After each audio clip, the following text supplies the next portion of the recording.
Hello everyone and welcome back to the Horror Hut. Now, I know a lot of you use these videos to sleep, so before you drift off I thought it would be a fun idea if everyone can leave a comment to let me know where you are listening from in the world. Also like and subscribe if you are enjoying the episodes. Right, let's get comfy and relax and let's begin. I had been driving for hours, exhausted and desperate for a place to rest. It was getting late, and I was in the middle of nowhere in Montana, surrounded by nothing but open fields and a long stretch of highway.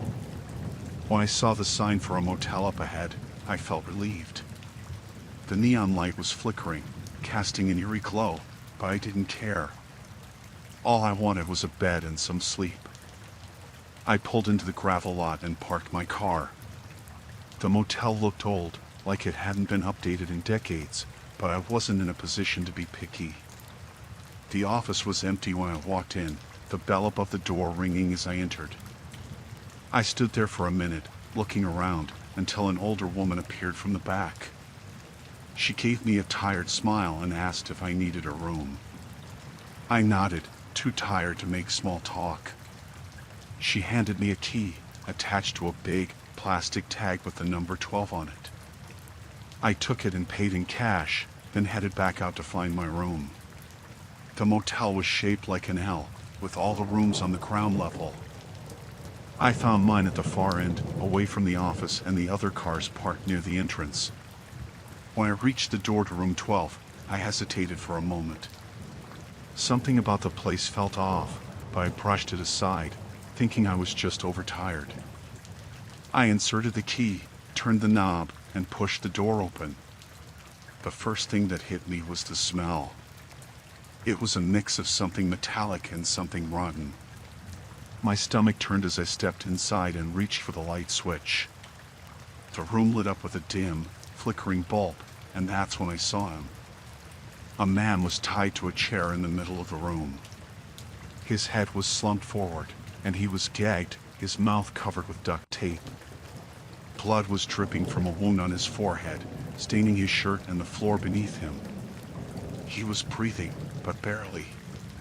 His chest rose and fell in shallow, uneven gasps. I froze, unable to comprehend what I was seeing. My mind raced, trying to make sense of it. Was this some kind of sick joke? My heart pounded in my chest, and I took a step back, ready to turn and run. But then I heard it, the sound of footsteps approaching from the hallway outside. They were slow and deliberate, like someone was trying not to make too much noise. I turned my head towards the door, my breath catching in my throat. The footsteps stopped right outside the room. I panicked. I didn't know what to do. The man in the chair looked up at me, his eyes wide with fear, pleading silently for help. I wanted to help him, but I was terrified. My hands were shaking, and I felt like I was going to throw up. The door started to open. I had no time to think. I ducked behind the bed, crouching down as low as I could, praying that whoever was coming in wouldn't see me. The door creaked open, and I heard someone step inside. I peeked out from behind the bed and saw a man enter the room. He was tall, wearing a black jacket, his face shadowed by a baseball cap pulled low over his eyes. He closed the door behind him and walked over to the man tied to the chair. I could hear the floorboards creak with each step he took. The man in the chair started to struggle, weakly pulling at the ropes that bound his wrists.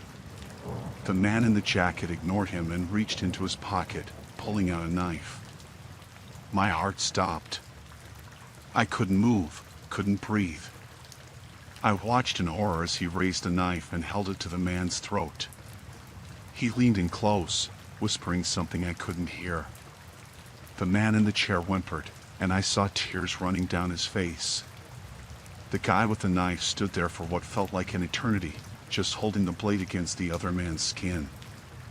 I knew I had to do something. If I stayed hidden, that man would die, and I'd be next. But I couldn't just rush him. I had no weapon, no plan. My mind was racing, trying to come up with something, anything that could save us. Then, in a split second, the man in the chair made a desperate move. He kicked out with his leg, hitting the guy with the knife in the shin.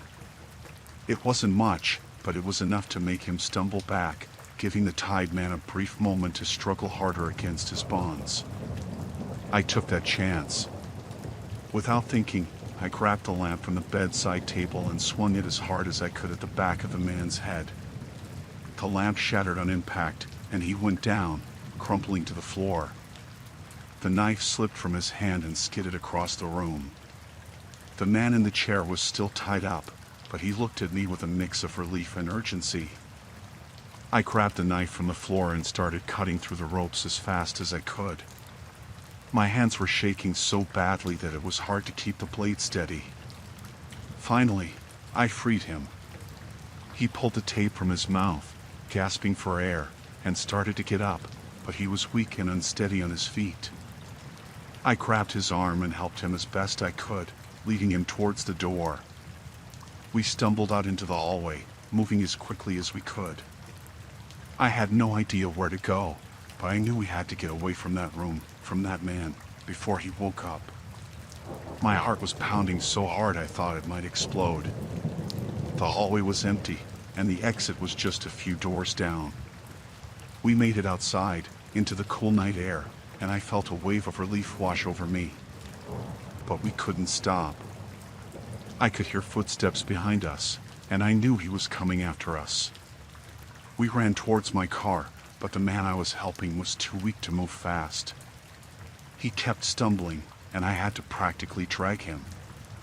The footsteps were getting closer.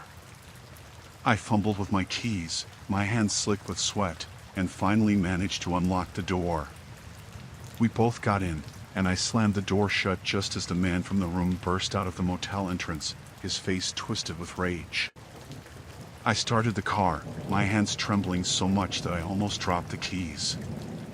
The engine roared to life, and I floored the gas pedal, speeding out of the parking lot. I didn't look back. I just drove as fast as I could, my heart pounding in my chest. The man next to me was slumped against the seat, breathing heavily but alive. I didn't know where I was going, but I knew I couldn't stop until we were far, far away from that place.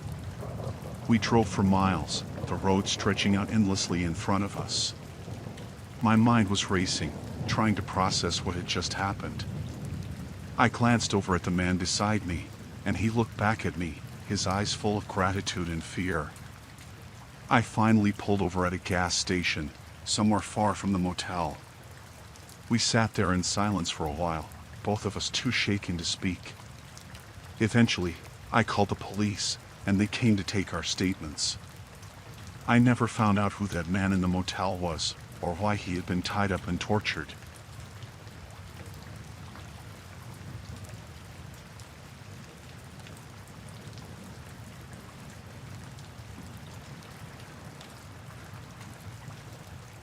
I had been driving up the coast for hours, needing some time to clear my head.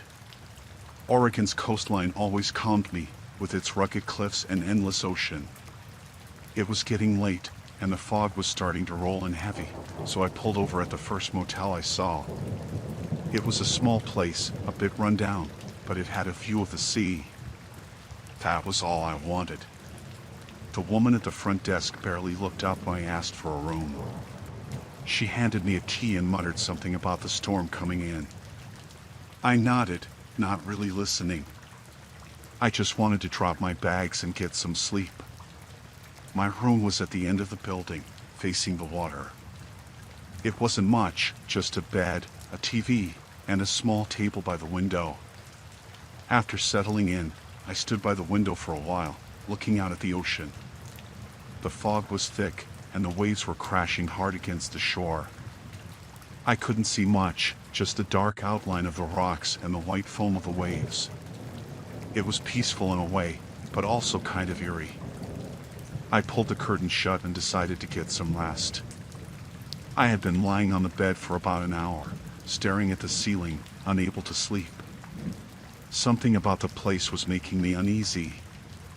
I got up and opened the curtains again, hoping the view would help calm me down. That's when I saw him. There was a figure standing in the parking lot, just barely visible through the fog. He was facing my window, completely still, like he was staring right at me. My heart skipped a beat. I thought maybe it was just a trick of the light, or my tired mind playing games, but when I looked closer, he was still there. I stepped back from the window, feeling my pulse quicken. Who the hell just stands in a parking lot in the middle of the night? I looked again, but this time, the figure was gone. The lot was empty, just the fog swirling under the streetlights. I closed the curtains quickly, feeling a chill run down my spine. I told myself it was nothing, just someone passing through, maybe another guest at the motel. But I couldn't shake the feeling that something was off. I tried to brush it off and lay back down, but sleep wouldn't come. I kept thinking about that figure, the way he seemed to be watching me. After what felt like hours, I finally drifted off, though it was a restless sleep. I woke up to the sound of something tapping on the window. My eyes snapped open, and for a moment, I wasn't sure if I had really heard it or if I was dreaming. Then it came again, a soft, deliberate tap. I sat up in bed, my heart pounding in my chest. The room was dark, except for the faint glow of the streetlights outside. I didn't want to look, but I couldn't stop myself. I slowly turned my head towards the window. The curtains were still shut, but I could see a shadow behind them, like someone was standing right outside, pressing against the glass. I didn't move. I just sat there, staring at the window, trying to make sense of what I was seeing. The shadow shifted slightly, and I felt a wave of panic wash over me. I had to know what was out there, but I was terrified of what I might see. After what felt like an eternity, I finally forced myself to get up. I crept towards the window, my hands shaking. I reached out and grabbed the edge of the curtain, hesitating for just a second before pulling it back. There was nothing there. The parking lot was empty, just like before. But as I stood there, staring out into the fog, I realized something was wrong. The reflection in the glass wasn't right. It took me a moment to realize what it was. The reflection showed the room behind me, but it wasn't empty. There was someone standing in the room with me. I spun around, my heart racing, but the room was empty. I backed up against the window, my mind racing, trying to figure out what was going on. I had seen someone, I was sure of it, but now there was nothing. I was shaking all over, barely able to think straight. I didn't know what to do. I wanted to get out of there, but I was afraid to leave the room, afraid of what might be waiting for me outside. I grabbed my phone, thinking maybe I should call someone, but my hands were trembling so badly that I nearly dropped it.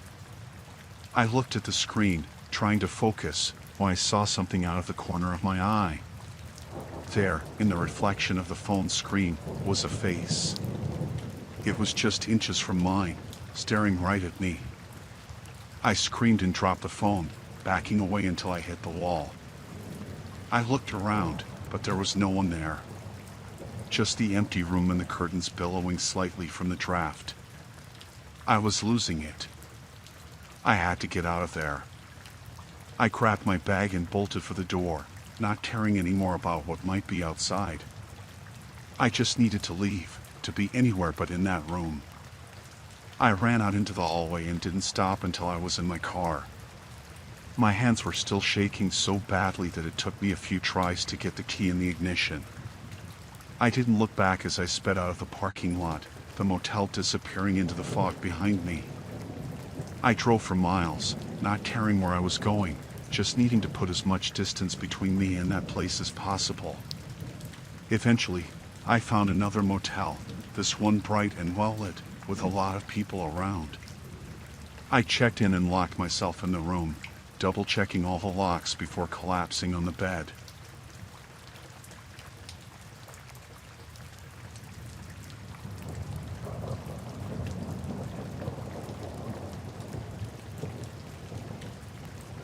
I checked into the motel late last night, somewhere in the middle of Nevada. It was one of those places that barely had a name, just a neon sign flickering in the dark.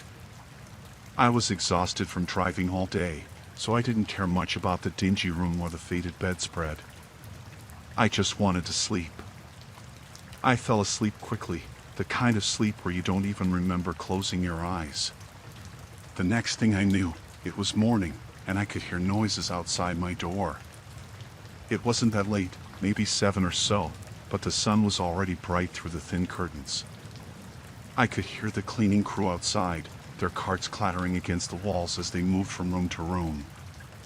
I lay there for a minute, trying to shake off the grogginess, and realized I hadn't grabbed any towels the night before. I figured I'd ask them for some when they got to my room. I didn't want to leave the room without a shower. It was one of those mornings where you just feel grimy, and a hot shower seemed like the only thing that could wake me up. The noise outside my door got louder, like they were right outside, so I got up and walked over. I didn't even think twice about it, just opened the door with a tired "Excuse me, could I get some extra towels?" But the words stuck in my throat as soon as I saw them. There were 2 of them, a man and a woman. They were dressed in those typical motel cleaning uniforms, pale blue with name tags, but that's not what caught my attention. It was the body bag they were dragging across the hallway floor. It was black, thick, and heavy looking. I froze, staring at it, and then my eyes moved up to their faces. They weren't looking at the body bag. They were looking right at me. For a second, none of us moved. It was like time just stopped, and all I could hear was my own heartbeat pounding in my ears. Then the woman, the one with dark hair tied back in a bun, smiled. It wasn't a friendly smile. It was cold, calculating. The kind of smile you see when someone knows something you don't, something terrible. My mouth went dry. I took a step back into the room, instinctively, but I couldn't tear my eyes away from them. The man, who had been holding the bag, let go of it and started walking toward me. His eyes were dark, his expression unreadable, but there was something in the way he moved that made every hair on my neck stand on end. I slammed the door shut and locked it, my hands shaking. I backed away, my mind racing, trying to process what I'd just seen. I grabbed my phone off the nightstand and fumbled with it, trying to dial 911, but my fingers were trembling so badly I could barely hit the right buttons. Before I could get through, there was a knock on the door. 3 slow, deliberate knocks.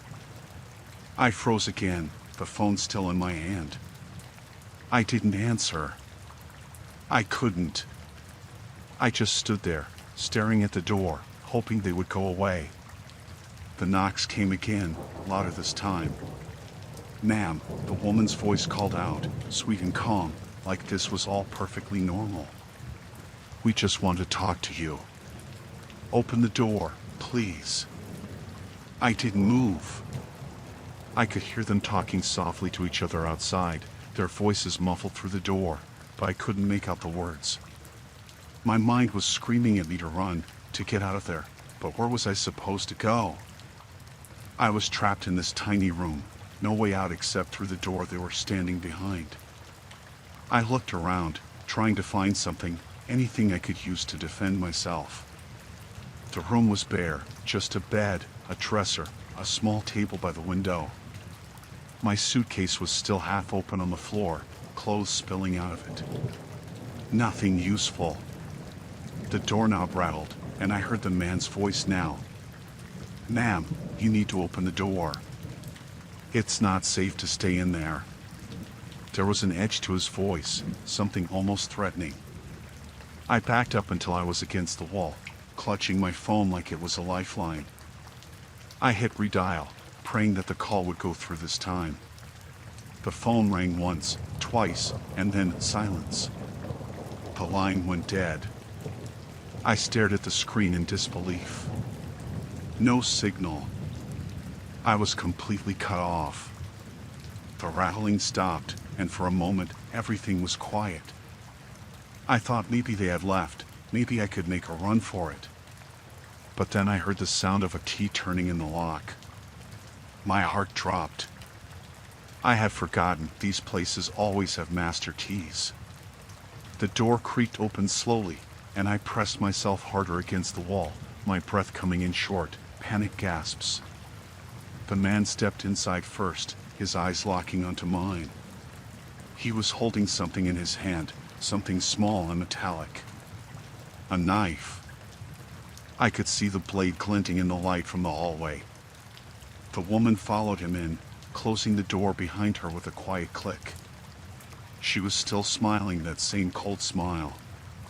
"You shouldn't have seen that," she said softly, like she was talking to a child. I couldn't speak, couldn't move. My body was paralyzed with fear. They were both just standing there, blocking the only exit, and I knew there was no way out. Not for me. They had come for me, just like they had come for whoever was in that body bag. The man took a step closer, raising the knife slightly, and I finally found my voice. "Please," I whispered, my voice shaking. "Please, don't." He paused, tilting his head to the side, like he was considering it. Then he lowered the knife and looked over at the woman. "Get the bag," he said, his voice flat, emotionless. She nodded and walked back out into the hallway. I heard her dragging the body bag into the room, the sound of it scraping against the floor making my stomach turn. She dropped it next to the bed and looked at me, her expression almost sympathetic.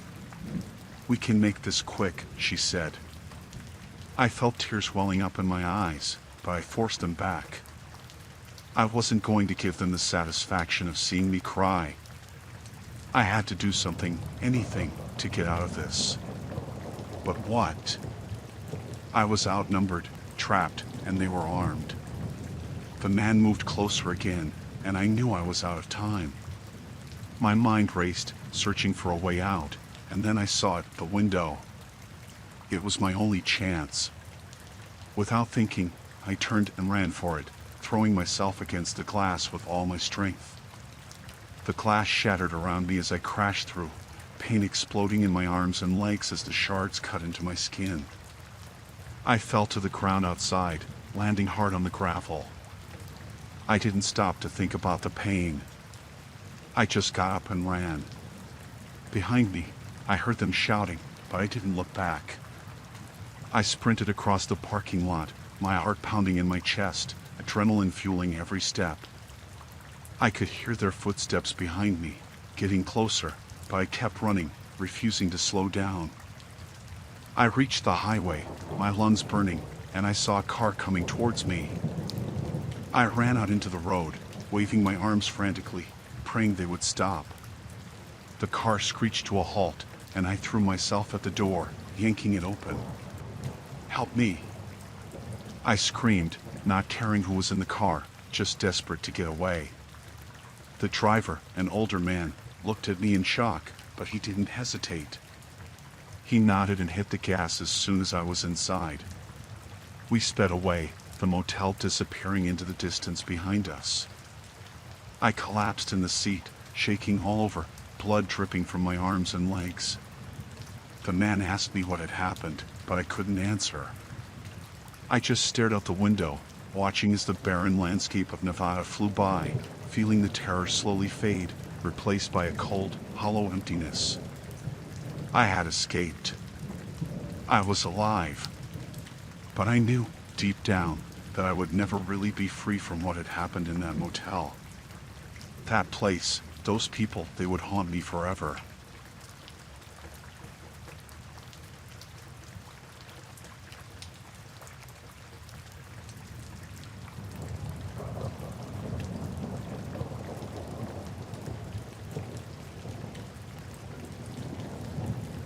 I was dead tired after driving all day for work, so I didn't think much about how rundown the place looked. I just wanted to get some rest before I had to hit the road again in the morning. The guy at the front desk was the kind of person you'd expect to see working the night shift at a cheap motel, disinterested, barely looked up from his phone as he handed me the key. Room 106. It was at the far end of the building, away from the few other cars parked out front. It felt isolated, but I didn't mind. I wasn't planning on doing anything but sleeping. The room was exactly what I expected: worn-out carpet, a bed that sagged in the middle, a TV that looked like it hadn't been updated since the early 2000s. But it was clean enough, or at least I told myself that. I tossed my bag on the chair, kicked off my shoes, and sat on the edge of the bed. The springs creaked under my weight. As I leaned back, staring up at the ceiling, I noticed the smoke detector. It was one of those old round ones, yellowed with age. But there was something off about it. It was too bulky, sticking out more than it should have. My gut told me to take a closer look, so I stood up on the bed and peered at it. That's when I saw it. A tiny lens, barely visible behind the plastic cover. My heart skipped a beat. It wasn't just a smoke detector, it was a camera. Someone had been watching me. I jumped down from the bed, my pulse racing. Panic set in. I didn't know what to do. Who would put a camera in a motel room? What the hell was going on? I started looking around, trying to calm myself down, telling myself it was just a mistake, but then I saw the mirror across the room. It was big, taking up most of the wall, and something about it felt wrong too. I walked over, pressing my fingers against the glass. It was cold, like it should be, but when I looked closer, I noticed it wasn't a real mirror. It was one of those two-way mirrors. The kind where someone could be on the other side, watching. My stomach turned. I was being watched. I knew it now. My mind raced as I tried to figure out what to do. My phone was on the bed, but what good would it do? Who could I even call? The front desk guy? He probably wouldn't care, or worse, he might be in on it. I grabbed my bag, throwing everything back in, my hands shaking. I needed to get out of there, but as I reached for the door, I hesitated. If someone was watching me, they'd know I was leaving. They might be waiting for me outside. I stood frozen by the door, listening. The only sound was my own breathing, harsh and fast. Then, faintly, I heard something else, a creak, like someone shifting their weight on the floorboards. It was coming from the wall. The wall shared with the room next door. I turned back to the bed, my mind racing. The TV. It was an old boxy thing, but what if there was a camera in it too? I crouched down in front of it, my breath shallow, and saw the screws holding the back panel in place. I pried it open with a pen I found in the nightstand drawer, and there it was. Another camera, hidden in the back, pointing right at the bed. My hands were trembling now. Someone had gone through a lot of trouble to set this up. I felt exposed, like whoever was watching knew my every move. I had to get out of there, but I had to be smart about it. I couldn't just run out into the night. I pulled the bed away from the wall, looking for anything else that might be hidden. There was nothing under it, but when I moved the dresser, I found another camera, this one wired into the wall. It was pointing straight at the door, capturing anyone who came in or out. I was trapped. They had eyes on every part of the room. My mind was spinning, trying to think of a way out. Then it hit me, the bathroom. I hadn't checked the bathroom yet. I hurried inside and shut the door behind me. It was small, just a toilet, a sink, and a shower. The mirror above the sink looked normal, but after what I'd found in the main room, I wasn't taking any chances. I reached behind it and felt around, but it seemed solid. Then I looked up at the light fixture. It was a simple frosted glass cover, but when I stood on the edge of the tub to look closer, I saw it. A small hole drilled into the side, just big enough for another camera lens. I couldn't breathe. Whoever was watching had seen everything. There was no place in that room where I hadn't been under surveillance. My skin crawled at the thought of it. I had to get out, but I knew I had to be smart. I couldn't let them know I was onto them. I flushed the toilet, washed my hands, trying to act normal. Then I grabbed my bag, slowly unzipped it, and pulled out the shirt I'd worn earlier that day. I walked back into the main room, making sure to stay out of the camera's line of sight as much as I could, and stuffed the shirt under the covers of the bed to make it look like I was lying down. I took one last look around the room, trying to see if there was anything else I could use. Then I noticed a vent near the ceiling. It was small, but big enough to hide something. I climbed up on the dresser to check, and when I pulled the crate off, I saw a small microphone taped to the inside. They could hear me too. My blood ran cold. I put the crate back as quietly as I could, then climbed down. I needed to get out of there, but how? They had me covered from every angle. Then I heard a door opening down the hall, followed by footsteps. Slow, deliberate. Someone was coming. I grabbed my bag and moved toward the door, my heart pounding. The footsteps got closer, stopping right outside my room. I held my breath, listening. There was a soft knock. "Room service," a man's voice said, muffled through the door. I didn't move. The knock came again, louder this time. "Sir, room service." I knew better than to answer. Whoever was out there wasn't from the motel. They were part of this. I backed away from the door, my mind racing.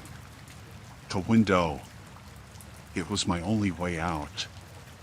I rushed over, pulling the curtains aside, and saw the parking lot. It was empty except for my car. I fumbled with the window latch, my hand shaking so badly I could barely get it open. The knock on the door came again, harder this time, almost angry. I could hear the doorknob rattling. I shoved the window open and climbed through, not caring how much noise I made.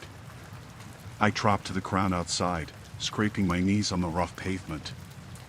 The door to my room burst open behind me, and I heard footsteps pounding toward the window. I didn't wait to see who it was. I ran. I ran like my life depended on it, because I knew it did. I reached my car and fumbled for the keys, my breath coming in ragged gasps. I glanced back and saw a man climbing out of my window, his eyes locking onto mine. He started running toward me, but I got the car door open just in time. I threw myself inside and slammed the door shut, jamming the key into the ignition. The engine roared to life, and I floored it, tires screeching as I peeled out of the parking lot. I didn't look back. I didn't need to. I could still see his face in my mind, twisted in anger as he realized I was getting away. I drove for miles, not stopping until I was sure I was far enough away. When I finally pulled over, my hands were still shaking so badly I could barely hold the steering wheel. I took a deep breath, trying to calm myself, but the fear didn't go away. They had been watching me. Every move, every sound, every breath. I had no idea who they were or why they were doing it, but I knew one thing for sure: I would never be able to trust a motel room again.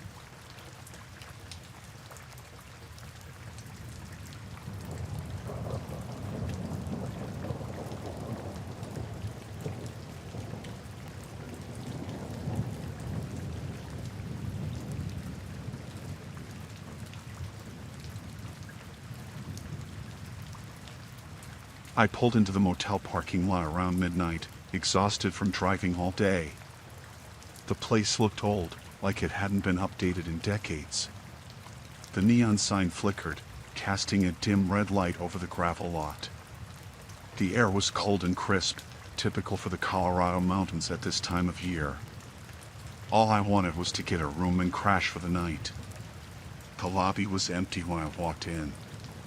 It was one of those small, cramped spaces with a counter and a few chairs, and it smelled faintly of mildew. I rang the bell on the desk, but no one came out. I waited for a few minutes, feeling more tired by the second. The whole place felt off, like it had been forgotten, but I was too tired to care. Just as I was about to leave and try somewhere else, a man appeared from the back room. He looked to be in his late 40s, with thinning hair and a slight hunch. His clothes were wrinkled, like he'd been wearing them for days. He smiled, but it didn't reach his eyes. "Sorry about that," he said. "I was just finishing up some paperwork." "You need a room?" I nodded, relieved that I wouldn't have to keep driving. "Yeah, just for the night. Nothing fancy." He nodded and reached under the counter, pulling out an old-fashioned key. It was attached to a large brass keychain with a number etched into it, room 217. "This one's available," he said. "Let me help you with your bags." I hesitated for a second. I didn't have much, just a duffel bag, but he seemed insistent. "I can manage," I said, but he was already walking around the counter, heading toward the door. "It's no trouble," he said, smiling again. There was something in his tone that made me uneasy, but I brushed it off. I was too tired to argue. We walked out to my car, and he grabbed my bag from the passenger seat before I could stop him. His grip on the strap was tight, almost possessive. "This way," he said, leading me down a narrow path around the side of the building. The room was tucked away, separated from the rest by a few trees and overgrown bushes. It felt secluded, hidden. He unlocked the door and stepped inside, flicking on the light. The room was small and musty, with faded wallpaper and an old TV on a dresser. The bed looked clean enough, and at that point, that's all I cared about. "Enjoy your stay," he said, setting my bag down on the bed. His smile lingered for a moment too long before he finally left, closing the door behind him. I locked the door and leaned against it, feeling uneasy. The room was cold, colder than it should have been with the heater on. I glanced at the key on the nightstand, the brass chain catching the light. Something about it bothered me, but I couldn't put my finger on it. I shook off the feeling and decided to get some sleep. I didn't even bother unpacking. I just kicked off my shoes, pulled a blanket over me, and closed my eyes. I woke up to the sound of knocking.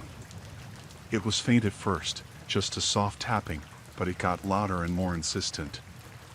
I groggily looked at the clock, 3:14 a.m. My heart started to race as I realized the knocking wasn't coming from the door. It was coming from the walls. I sat up in bed, my breath catching in my throat.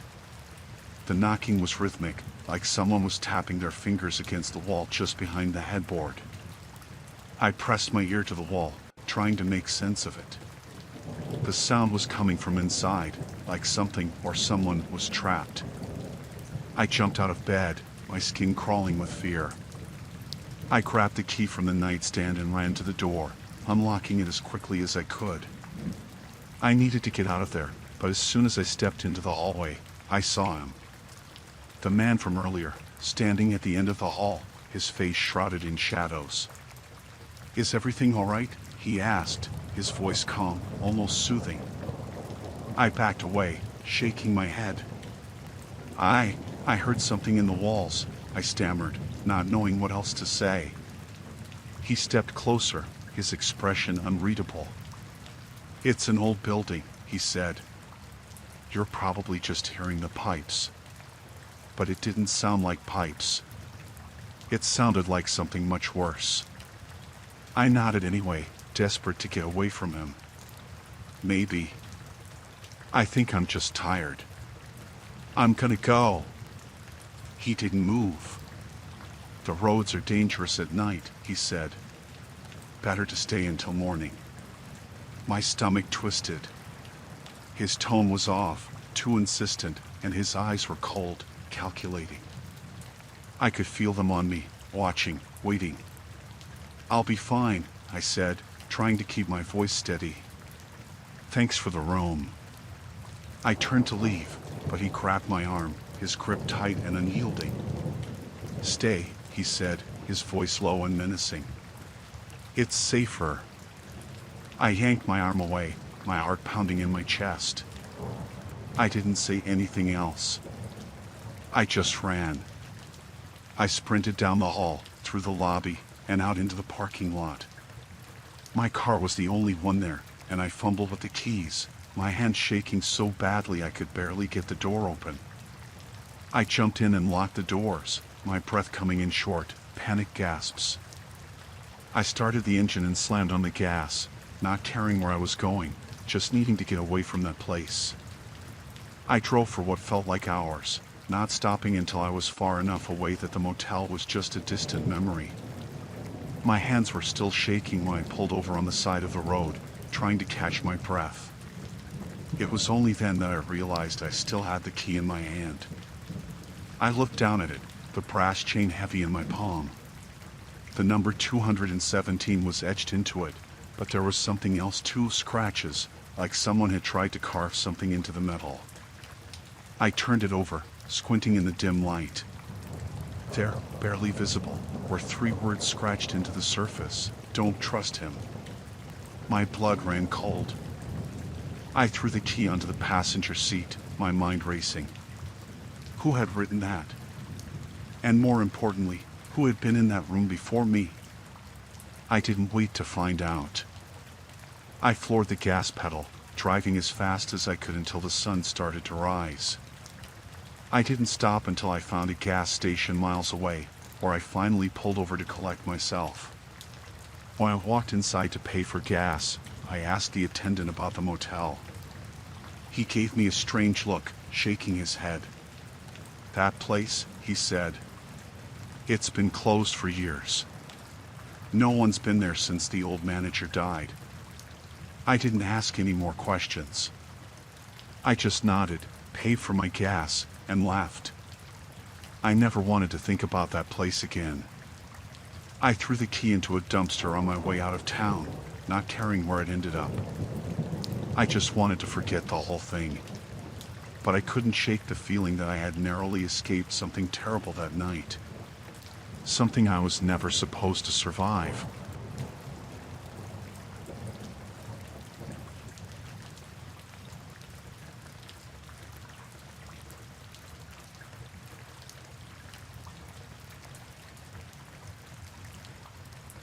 I was staying in this cheap, run-down motel off a deserted highway in Arizona.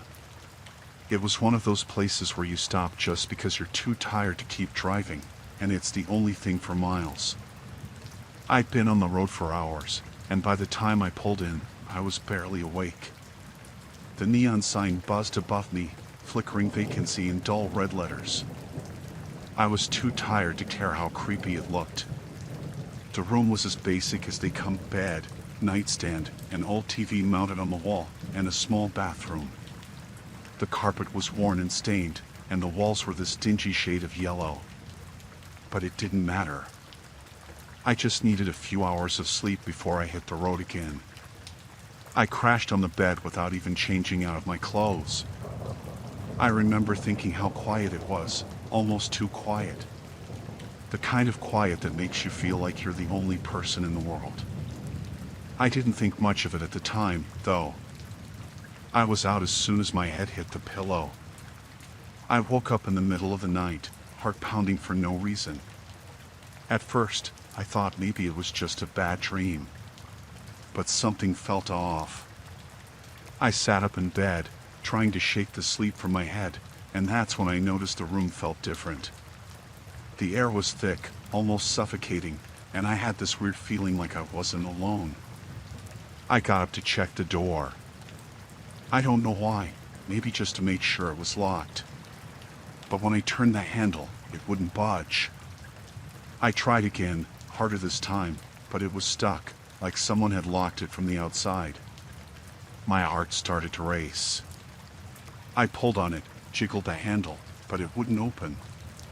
That's when the panic really set in. I moved to the window, thinking I could open it and get out that way. But when I pulled back the curtain, I saw metal bars covering it from the outside. I didn't remember seeing those when I checked in. My mind was racing, trying to figure out what was going on. I yanked on the bars, but they were solid, no way I could break them. That's when I heard it, the sound of footsteps outside my door. Slow, deliberate steps, like someone was pacing back and forth. I froze, listening. The footsteps stopped right in front of my door. Whoever it was just stood there, silent, like they were waiting for something. I backed away, my hands trembling. I didn't know what to do. My phone was on the nightstand, but when I grabbed it, there was no signal. I couldn't call for help. I was completely cut off. I pressed my ear to the door, trying to hear if the person was still there. I could barely make out the sound of breathing, low and steady. They were still there, right on the other side. I didn't want to make any noise, didn't want to let them know I was awake. Then, the handle started to turn slowly, like they were testing it, seeing if it was locked. I backed away, holding my breath. The handle jiggled, but the door didn't open. After a few seconds, the handle stopped moving, but I knew they were still there. I could feel it. I started to think about what I could use as a weapon. There wasn't much, just a lamp, the TV remote, and my car keys. None of them felt like enough. I felt trapped, like a caged animal, and I didn't know how to get out. Then the footsteps started again, but this time they were moving away. I heard them fade down the hallway, and for a moment, I felt a small sense of relief. But it didn't last long. I knew they'd be back. I tried the door again, hoping maybe it was just jammed. But it still wouldn't open. I was stuck. I went to the bathroom, thinking maybe there was a window in there I could use to escape, but it was just as small and barred as the one in the bedroom. I splashed some water on my face, trying to calm myself down, but it didn't help. My reflection in the mirror looked pale and scared, not like myself at all. I didn't recognize the person staring back at me. That's when I heard the footsteps again, coming back down the hall. This time, there were more of them, like multiple people. I rushed back to the door, pressing my ear against it. I could hear low voices, but I couldn't make out what they were saying.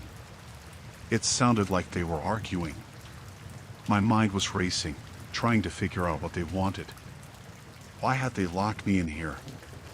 What were they planning to do? Every scenario I came up with was worse than the last.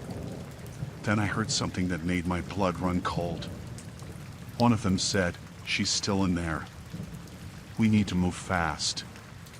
I backed away from the door, my heart pounding so hard I thought it might burst out of my chest. I needed to get out of there, and fast. But how? The door was locked, the windows were barred, and I had no way to call for help. I grabbed the lamp from the nightstand, holding it like a weapon. It wasn't much, but it was all I had. I stood by the door, waiting, listening to the footsteps get closer and closer. Then they stopped, right outside my door again. I held my breath, gripping the lamp so hard my knuckles turned white. The handle started to turn again, slowly, almost teasingly. I knew they were going to come in, and I wasn't ready. But then, the handle stopped. There was silence, so thick you could cut it with a knife. I couldn't hear anything, not even breathing.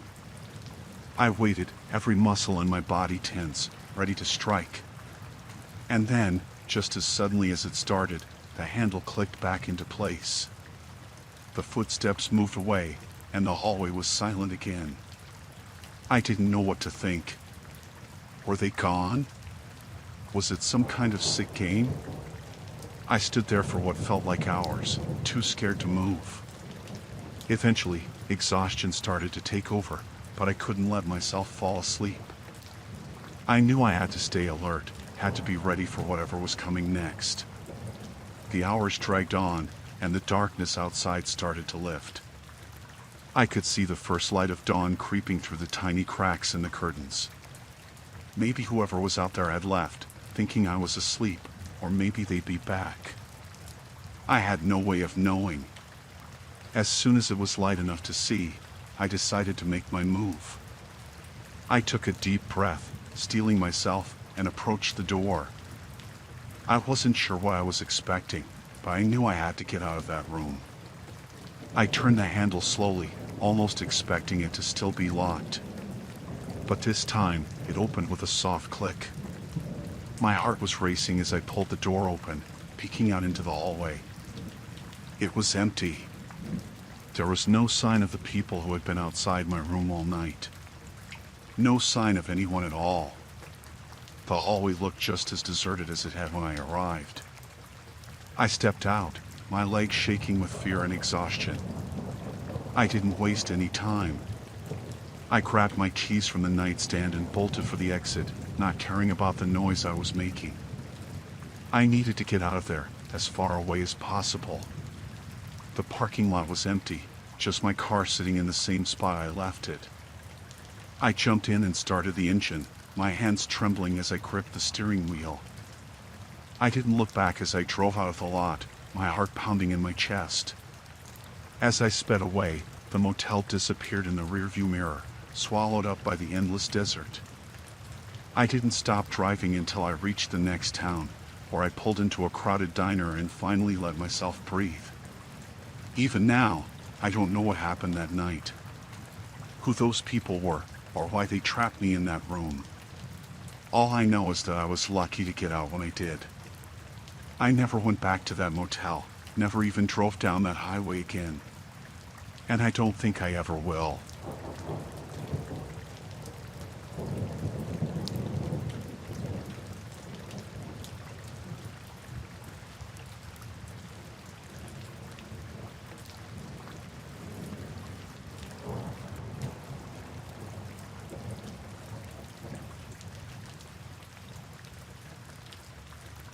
I checked into this motel just after dark. It was in the middle of nowhere, Idaho. One of those small, rural places you pull into because there's nothing else around for miles. I'd been driving all day, and my eyes were getting heavy, so I decided it was better to stop than push through to the next town. The place was old, with faded signs and peeling paint. The guy at the front desk was half asleep himself, barely looking up as he handed me the key. Room 12. The room was at the far end of the building, away from the few other cars parked out front. It was quiet, almost too quiet. But I didn't think much of it. I was tired and just wanted to sleep. The room was basic. A bed with a lumpy mattress, a small TV that looked like it hadn't worked in years, and a bathroom that smelled faintly of bleach. I dropped my bag by the door, kicked off my shoes, and collapsed onto the bed.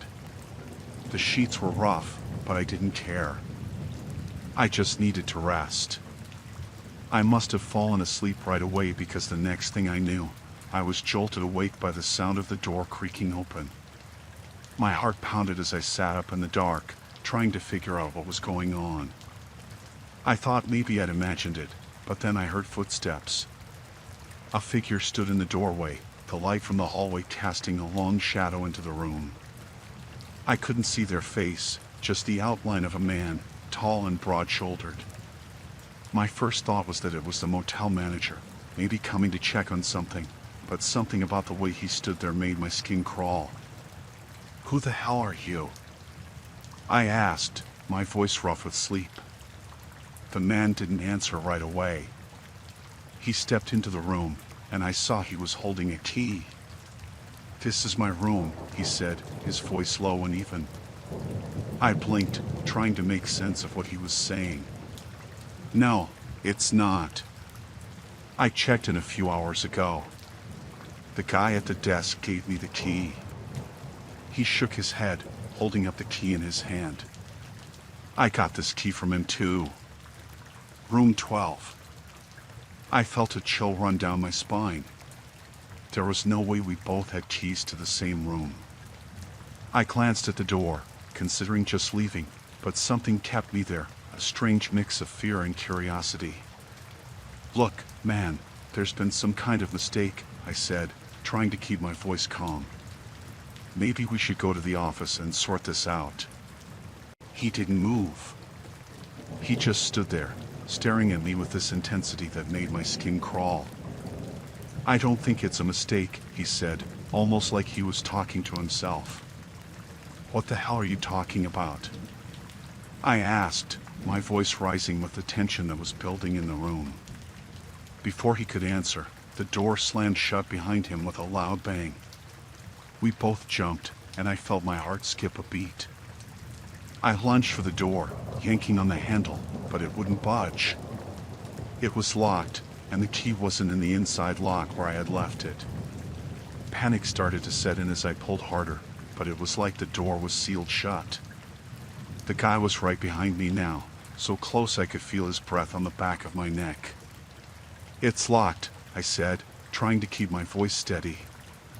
"We're stuck in here." He didn't respond. I turned to face him, and in the dim light, I could see his face clearly now. He looked calm, too calm, like this was exactly what he expected to happen. That scared me more than anything else.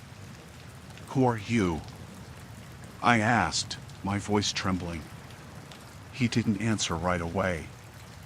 Instead, he walked over to the bed and sat down, like he was planning to stay a while. "I'm just a guy who was given a key," he said finally, looking at me with eyes that were too calm, too steady. I felt trapped, like the walls were closing in on me. I didn't know what to do. I didn't want to take my eyes off him, but I also needed to figure out a way out of this room. I checked the windows, but they were sealed shut. No way out there. "Why are you here?" I asked, keeping my distance from him. He shrugged, like it didn't matter. "Why are you?" I didn't have an answer for that. I was just a guy trying to get some sleep on a long drive, and now I was stuck in a room with a stranger who seemed way too comfortable with the situation. I backed away from him, trying to keep the bed between us. My mind was racing, trying to figure out what to do. I thought about yelling for help, but who would hear me? The motel was practically deserted, and the walls were thick. Even if someone did hear me, would they care enough to come check? He just sat there, watching me with those calm eyes, like he was waiting for something. I could feel the fear tightening around my chest, making it hard to breathe. I didn't know what to do, so I kept talking, hoping to keep him distracted. "You don't have to do this," I said, though I wasn't even sure what this was. "We can just wait until morning, and then we can go to the front desk and figure this out." He didn't respond. He just kept watching me, his face unreadable. I couldn't tell if he was planning to attack me or if he was just as scared as I was. The minutes dragged on, each one feeling like an eternity. The silence was suffocating, broken only by the sound of my own ragged breathing. I kept my eyes on him, waiting for him to make a move, but he just sat there, calm as ever. Eventually, the fear started to turn into frustration. I was tired, I was scared, and I just wanted out of that room. "What do you want?" I demanded, my voice cracking. He finally stood up, moving toward me with slow, deliberate steps. I tensed, ready to defend myself, but all he did was walk past me to the door. He reached out, and to my shock, the door handle turned easily under his hand. The door swung open with a soft creak, like it had never been locked at all. He stepped into the hallway, turning back to look at me one last time. "See you around," he said, his voice calm and even. And then he was gone, leaving the door open behind him. I stood there for a long time, too stunned to move. My mind was racing, trying to make sense of what had just happened. Finally, I grabbed my bag and bolted out of the room, not even bothering to close the door behind me. I didn't stop running until I was back in my car, the engine roaring to life as I sped out of the parking lot. I didn't look back, didn't care where I was going, as long as it was far away from that motel.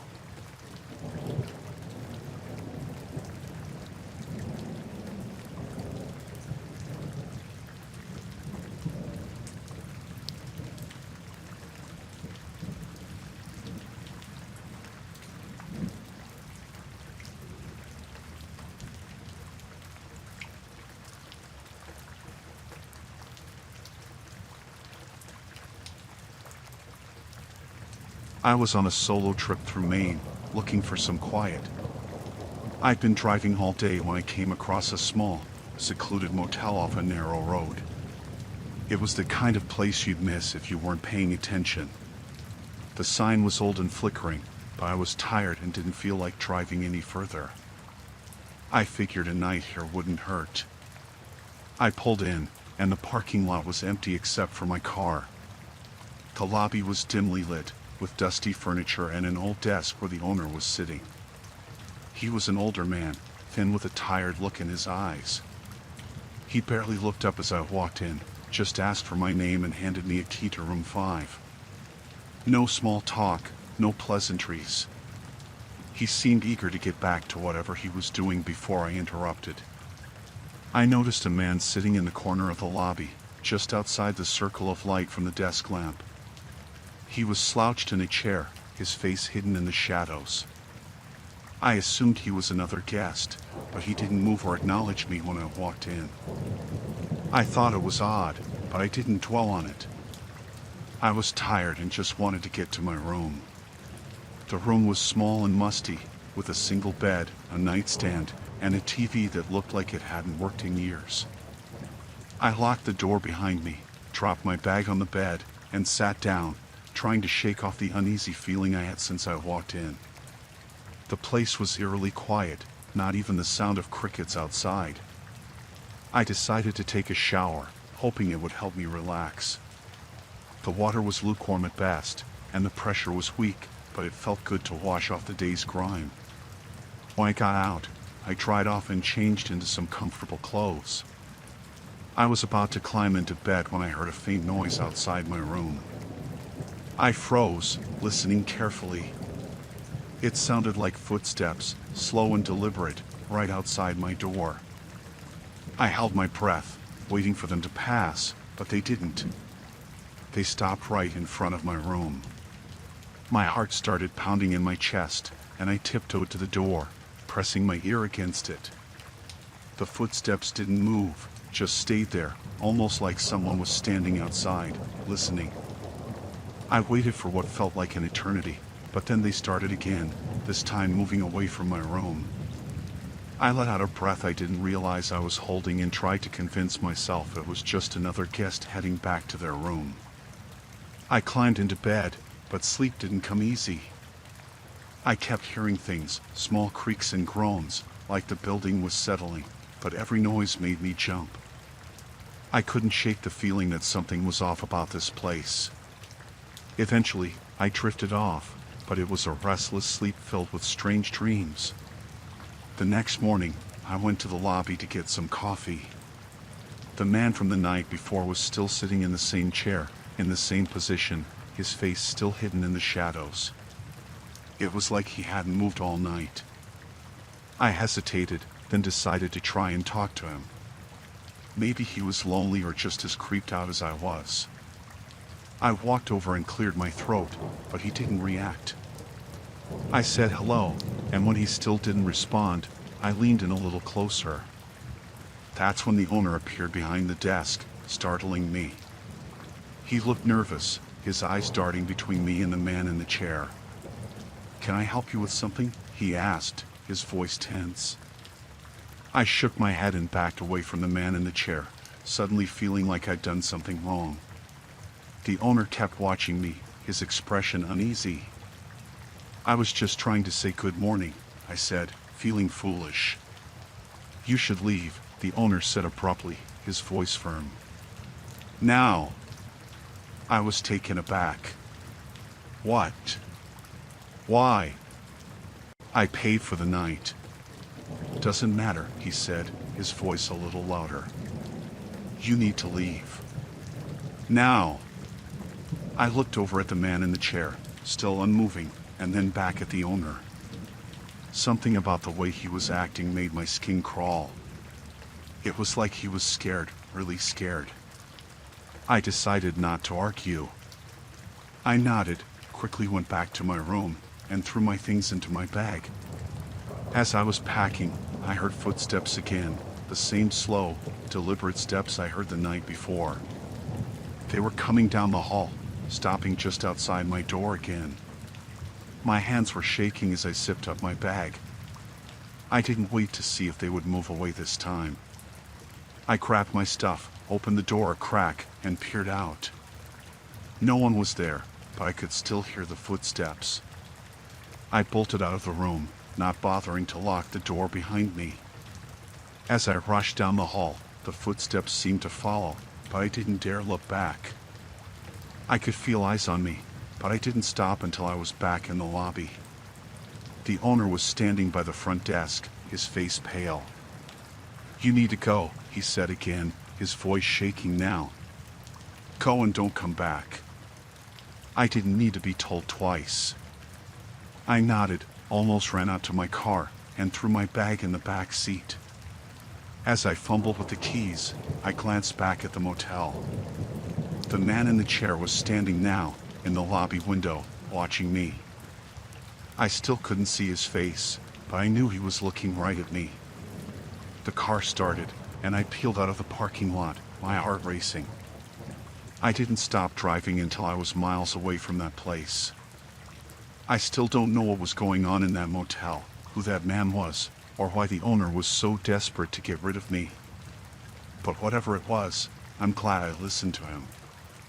I've never felt fear like that before, and I hope I never do again.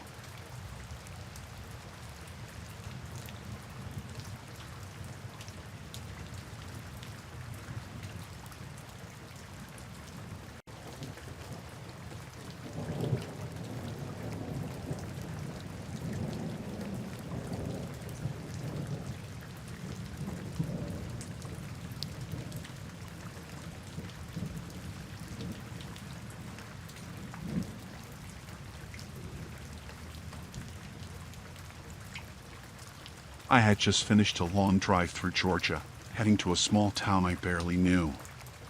It was late when I pulled into a rundown motel with a flickering neon sign. I was tired, and the idea of driving further wasn't appealing.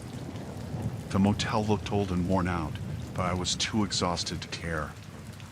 I went into the lobby, which was dimly lit and smelled faintly of mildew. The clerk, a middle-aged man with a weary face, barely looked up from his paperwork as I walked in. I told him I needed a room for the night. He handed me a key to room 14 without much fuss and told me the room was on the second floor. I grabbed my bag from the car and trudged up the stairs. The hallways were eerily quiet, and the carpet looked like it hadn't been cleaned in years. I finally found room 14 and unlocked the door. The room was basic: a bed, a small TV, a tiny bathroom. I didn't bother unpacking. I just threw my bag on the floor, set the alarm for the next morning, and collapsed onto the bed. I must have fallen asleep almost immediately. The mattress was lumpy, and the pillows were flat, but sleep came quickly. I woke up the next morning feeling groggy and disoriented. Something felt off, but I couldn't quite place it. When I sat up, I realized I was in a different room. My belongings were nowhere to be seen. The room was similar to the one I'd had the night before, but the layout was slightly different. The walls were a different color, and the furniture was arranged in a way that didn't match my memory. Panic set in as I scrambled to find my things. My bag, phone, and wallet were all missing. I looked around, thinking maybe I had just misplaced them, but no luck. I headed to the door, hoping to find someone who could explain what had happened. I went downstairs to the lobby, my heart racing. The same clerk from the night before was behind the desk. I approached him, trying to stay calm. "Excuse me," I said, "I think there's been a mistake. I woke up in a different room. All my stuff is gone." He looked at me blankly. "I don't know what you're talking about. This is room 5, not 14. We've never had a room 14 here."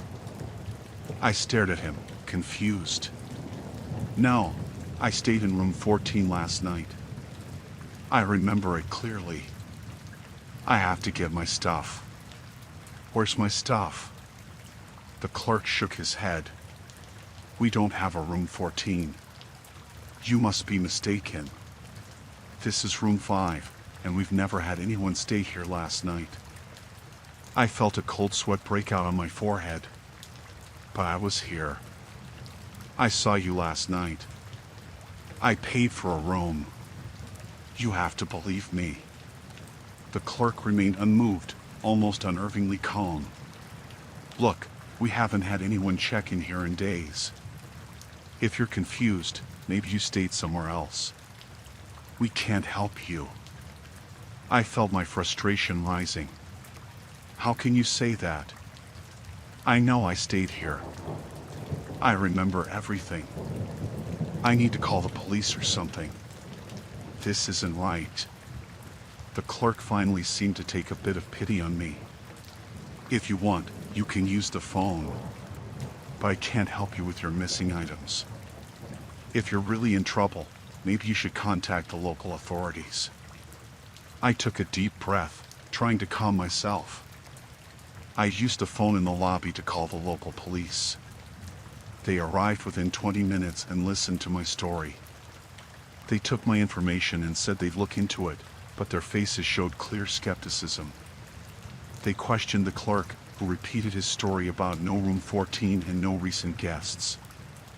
I felt like I was losing my mind. The officers assured me they would investigate, but they couldn't guarantee anything. I went outside and waited for them to finish their questioning. As the sun started to rise, the dread settled into my bones. I couldn't shake the feeling that something had gone terribly wrong. The idea of someone moving me while I was unconscious was terrifying. Eventually, the officers came out and told me there was nothing they could do at the moment. They advised me to find another place to stay and to keep in touch with them if I remembered anything new. I thanked them, though I was far from reassured. I found a different motel a few miles away, one that was more reputable and less rundown. I managed to get a room, though my mind was still reeling from the experience. I couldn't stop thinking about what had happened and why. For the next few days, I tried to put the experience behind me. I avoided that part of town and stayed away from motels. I kept in touch with the local police, but they never found any information that would explain what happened. I never did get my belongings back, and the memory of waking up in that strange room with everything missing haunted me for a long time.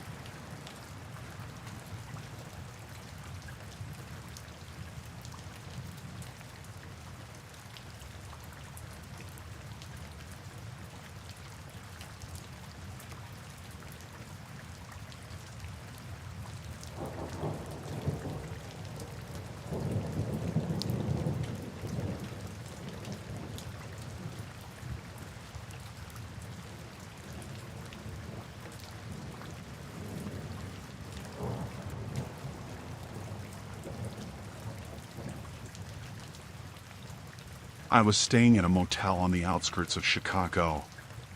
It was late, and I had been driving all day. I was exhausted and had just settled into my room, which wasn't anything special but was clean enough. The idea of venturing out for food didn't appeal to me, so I decided to order room service. I called the motel's front desk and placed my order. The woman on the other end was polite and assured me that my food would be delivered shortly. I hung up and tried to relax while I waited. The room was dimly lit, and the silence was only broken by the occasional car passing by outside. After a while, there was a knock on the door. I went to answer it, expecting to see the room service delivery person. When I opened the door, a man stood there holding a tray with my food. He looked like he was in his mid-40s, wearing a uniform that said motel staff. I thanked him and reached to take the tray, but he didn't move. Instead, he seemed to be waiting.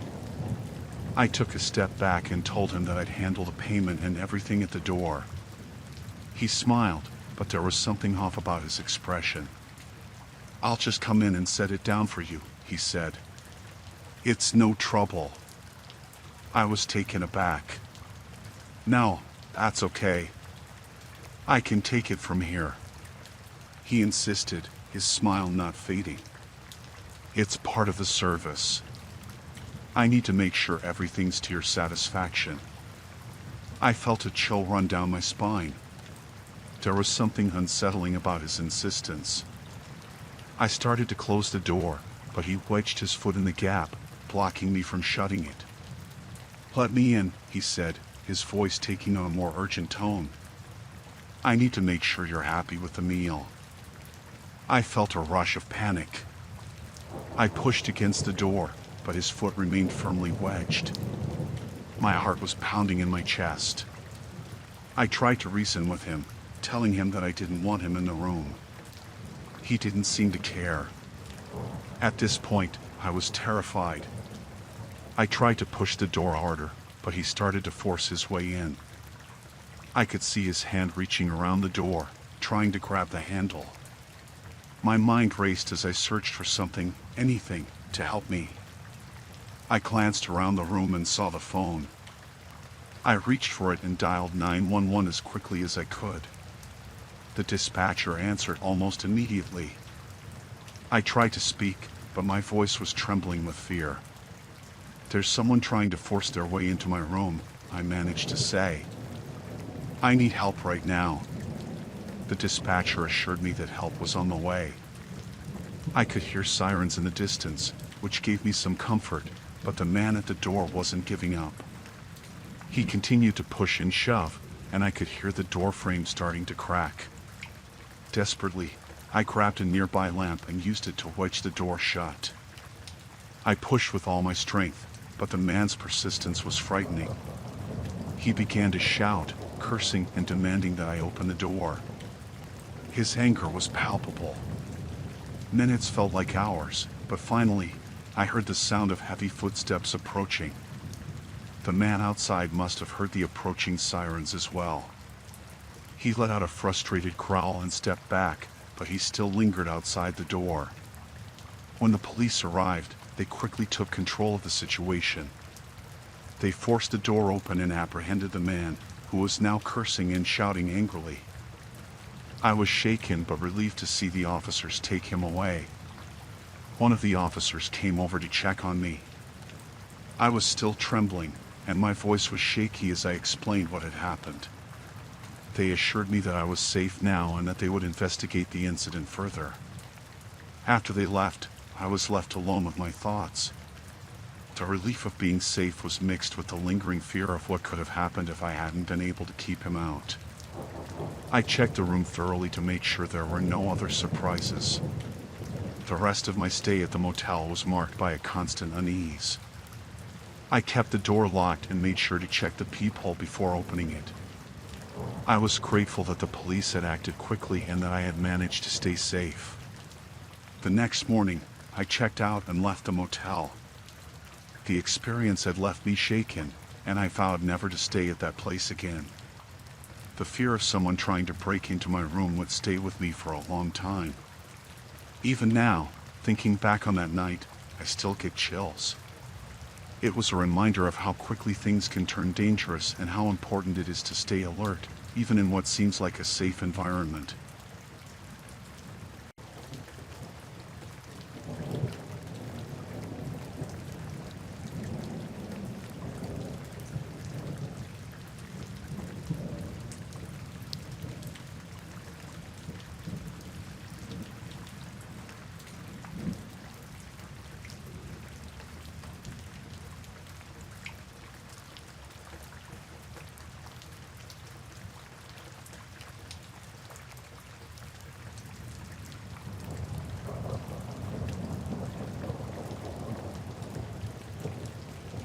I had never thought much about small-town motels, but a work trip led me and my wife to one in a small town in Nevada.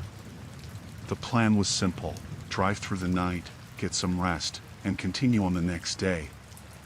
When we arrived, it was already late, and the motel looked as tired as we felt.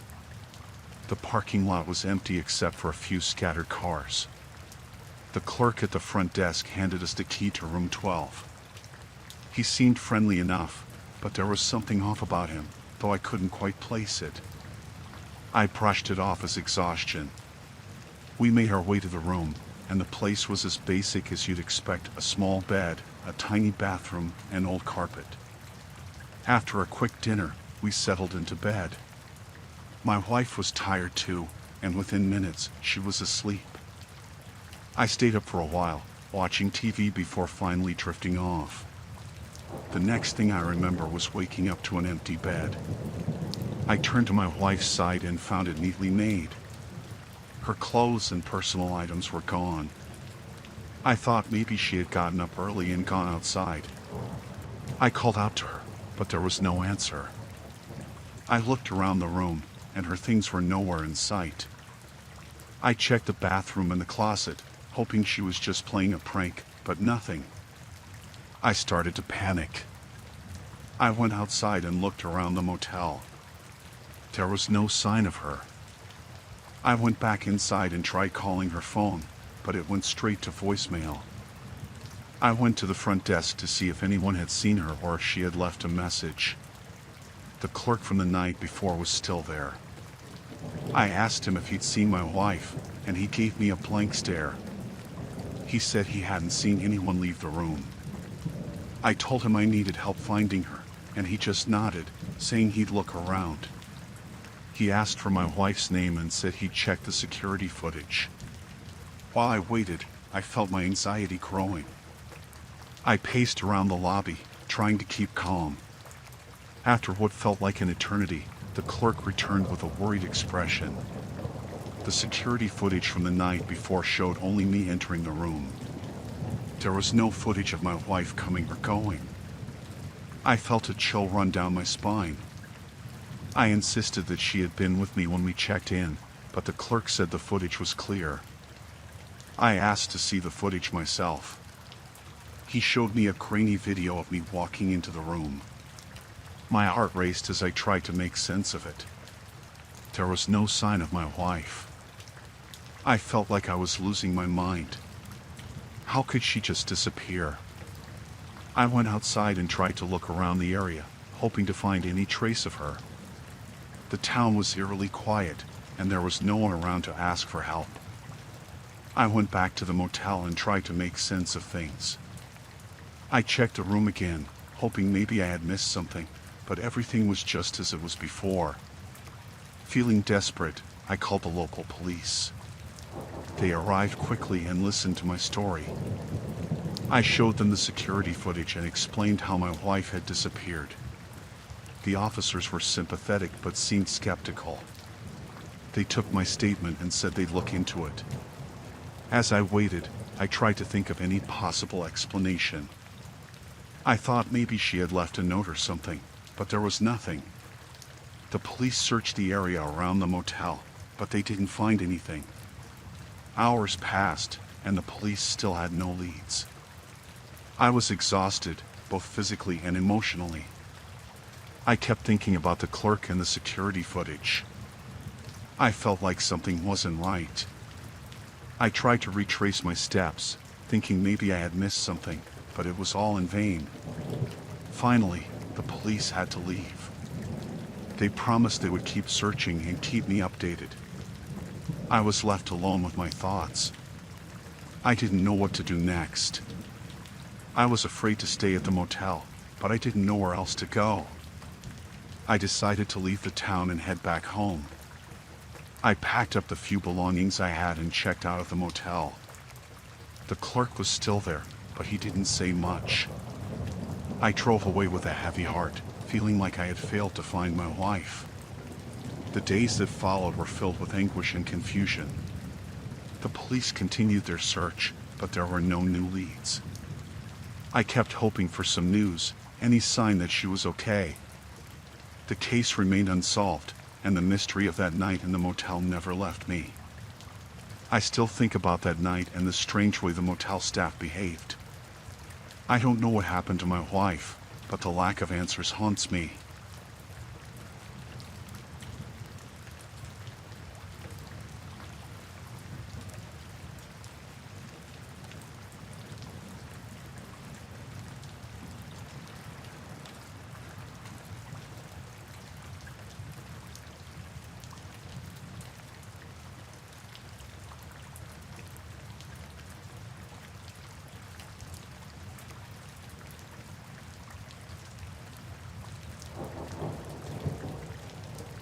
I was driving upstate New York for a weekend getaway and decided to stay at an old motel I found online. The place seemed decent enough for a quick stopover. It was a bit run down, but the reviews were positive and it was cheap. I got there late in the evening and was greeted by a tired-looking man at the front desk who handed me the key to room 16. The room was small and dated, with old wallpaper peeling from the walls and a musty smell in the air. I shrugged it off, tired from the drive, and settled in for the night. Everything seemed normal until around midnight. I was trying to sleep when I heard what sounded like muffled banging coming from somewhere below my room. At first, I thought it might be part of the motel's old infrastructure or maybe even other guests. But the noise persisted, and it sounded like it was getting closer. My curiosity got the better of me. I grabbed a flashlight from my bag and decided to check it out. I slipped out of the room and walked down the narrow hallway. The noise was louder now, almost rhythmic, like something or someone was moving around. I reached the end of the hallway where there was a door marked staff only. It was slightly ajar, and I could see a faint light coming from below. I hesitated for a moment. Something about the situation felt off, but I pushed the door open and descended the creaky stairs. The basement was dimly lit, and the air was colder. I could still hear the noises, and now I could tell they were coming from deeper inside. I followed the sound down a narrow corridor. My flashlight beam flickered, making the shadows dance on the walls. The corridor led to another door, which was slightly open. I pushed it gently and stepped inside. What I saw made my heart race. The room was large and filled with old, dusty furniture, but that wasn't what caught my eye. Along one wall, there were several cages, small, rusty, and old. The sight was chilling. The cages were empty, but the idea that they might have been used recently was terrifying. I backed away, trying to process what I was seeing. My breath felt shallow, and I turned to leave when I noticed a figure standing at the far end of the basement. It was a man in old work clothes, with a grimy apron. He was looking straight at me, and his eyes were cold and unreadable. Panic surged through me. I turned to run, but the basement door slammed shut. I was trapped. I pounded on the door and shouted for help, but the man didn't move. The sound of the banging from earlier had stopped, and the basement was now eerily quiet except for my own frantic breathing. I looked around for another way out and saw a small window near the ceiling. I knew it was a long shot, but I had to try. I climbed on a stack of old boxes and managed to open the window. I squeezed through with some difficulty and fell onto the grass outside. Breathing heavily, I glanced back at the motel. The basement door was still shut. I ran to my car, started it, and drove away as fast as I could. My mind was racing, trying to make sense of what I had just witnessed. The next day, I called the police and reported what I had seen. I gave them the address of the motel and told them everything. They assured me they would investigate. I left the area and didn't return until I heard from the police. A few days later, the police confirmed that they had searched the motel. They found the basement just as I had described it, but there were no signs of recent activity. They spoke to the motel owner, who claimed that the cages were part of an old renovation project and that he had no idea why they were still there. The investigation didn't turn up much, and the police told me that they couldn't find any evidence of wrongdoing. They said the owner's explanation seemed plausible. It felt like they didn't fully believe me, but I knew what I had seen. I never stayed at that motel again and avoided that area altogether. The sight of those cages and the man's expression still haunt me. I don't know if there was something more sinister going on or if I just stumbled upon an old part of the motel that had no business being there.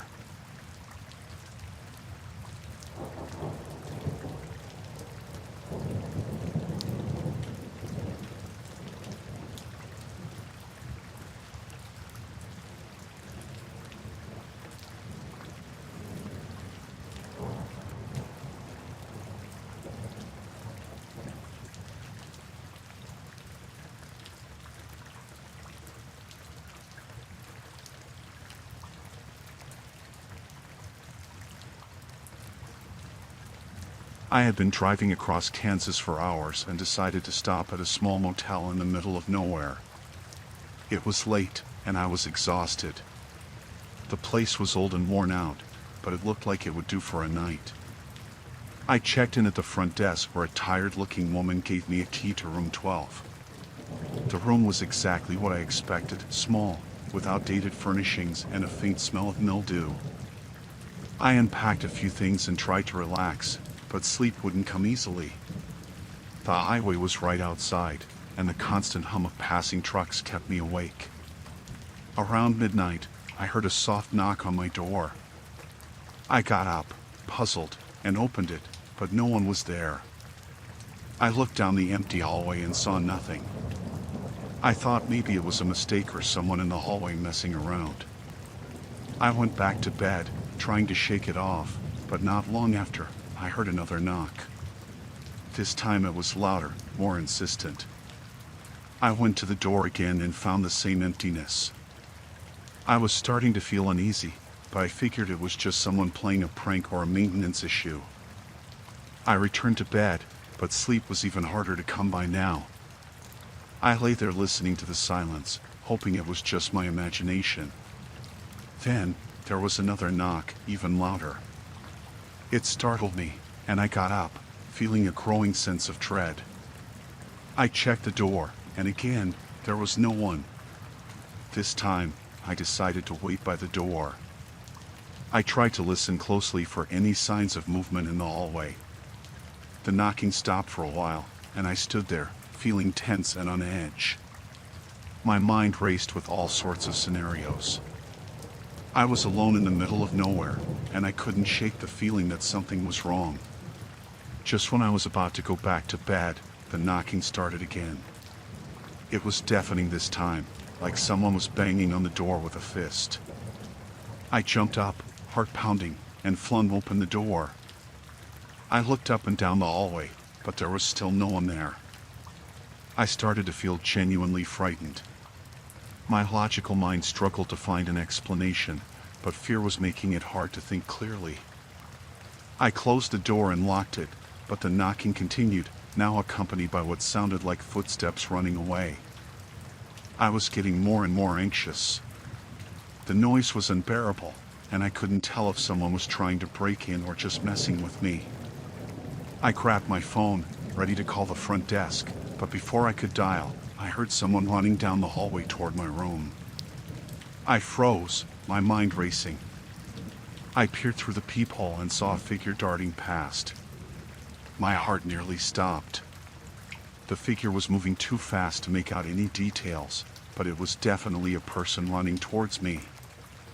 I didn't know what to do. Should I open the door and confront them? Should I call for help? I felt trapped and vulnerable. I dialed the front desk and tried to explain what was happening, but the call went straight to voicemail. The feeling of isolation grew stronger. Suddenly, there was a loud crash from down the hallway. It sounded like something heavy had fallen or been thrown. I grabbed a lamp from the bedside table, ready to defend myself if needed. I stood still, listening for any sounds. Then, I heard the running footsteps again, this time moving away from my room. I waited a few minutes, heart still racing, before I cautiously opened the door a crack. The hallway was quiet and empty. I stepped out, looking around carefully, but I saw nothing. I walked down the hallway to the nearest exit, trying to stay as quiet as possible. I made my way to the front desk, hoping someone would be there to help. The lobby was empty, and the lights were off. I felt a chill run down my spine. I eventually managed to find the motel owner in the back office. I told him what had happened, and he seemed surprised. He checked the security cameras and confirmed that nothing unusual had been recorded. According to him, the footage showed no one entering the hallway, and no one had been near my room. I was shaken, but the owner reassured me that everything was fine. He said he'd have the place checked out and offered me a refund for the night, but I didn't feel safe staying there any longer. I packed up my things and left the motel. As I drove away, I kept glancing back, half expecting to see someone following me. The experience left me deeply unsettled. I still don't know who or what was knocking on my door, but it was a night I won't soon forget. I've since avoided staying in small, isolated motels and make sure to check the security of any place I stay in.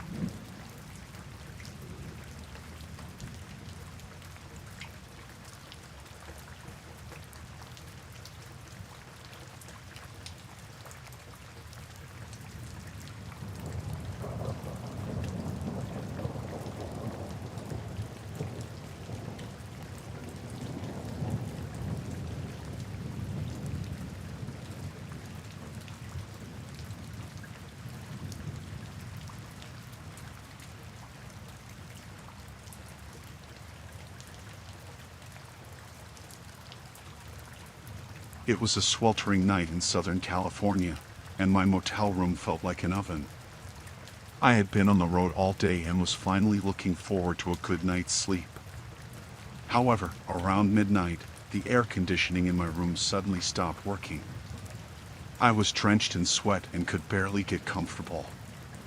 I picked up the phone and dialed the front desk. The clerk answered, and I explained the problem. He said they would send someone right away. I was relieved, thinking at least I wouldn't have to spend the night in the heat. About 20 minutes later, there was a knock on the door. I opened it, and a man in a uniform stood there holding a tool bag.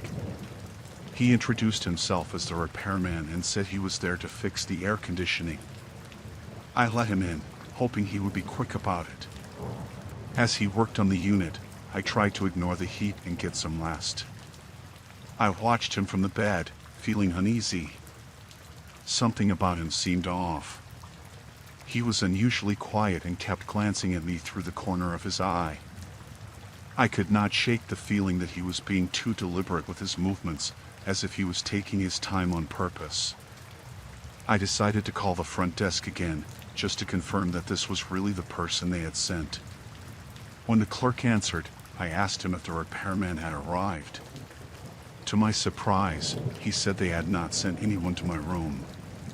They hadn't scheduled any maintenance for that night. I was shocked. I told the clerk about the man in my room, and he sounded concerned. He told me to stay on the line while he checked things out. I glanced over at the repairman, who was now standing still, staring at the air conditioning unit with his back to me. His demeanor felt even more unsettling now. My heart was racing as I waited on the phone. The clerk came back and assured me that he would send someone to my room immediately. He also told me to lock the door and stay inside. I hung up and tried to remain calm. The repairman was still working, but he seemed to be taking longer than necessary. I moved quietly to the door and locked it, my hands trembling. I couldn't shake the feeling that something was terribly wrong. I watched as the repairman continued to fiddle with the air conditioning unit, his movements slow and methodical. He kept glancing toward me, making my skin crawl. It felt like he was waiting for something, but I couldn't figure out what. Minutes seemed like hours as I waited for someone to arrive. I kept peeking through the peephole, but the hallway was empty. I was too scared to confront the repairman directly. My mind raced through every possible scenario. Why was this man here if the front desk hadn't sent him? Then, I heard another knock on the door. It startled me, and I looked through the peephole. To my relief, it was a security guard from the motel. I opened the door cautiously, and the guard stepped inside. He immediately noticed the repairman and asked for his identification. The repairman hesitated, fumbling with his tools, and finally admitted that he didn't have any credentials with him. The guard then told him to leave immediately. As the repairman walked out, he shot me a cold, calculating look. The guard checked the air conditioning unit and confirmed that there was nothing wrong with it. He said it looked like the repairman was trying to create a situation that wasn't needed. I thanked the guard for coming so quickly and explained everything that had happened. He assured me that the repairman was not affiliated with the motel and that they would investigate how he had gotten access to my room. I felt a wave of relief wash over me as the guard stayed with me until dawn.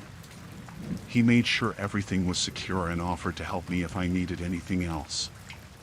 I declined and decided to leave as soon as morning came. The thought of staying another minute in that room was unbearable. When I checked out, I made sure to let the front desk know about the incident in detail. They apologized and assured me they would review their security procedures. I drove away from that motel, still shaken and grateful to have escaped without further incident. I later learned that the repairman had been using a stolen uniform and had targeted several motels in the area. The fact that he had been caught and sent away before anything worse could happen was a small comfort. The whole experience left me with a deep sense of unease and a renewed vigilance about staying safe while traveling.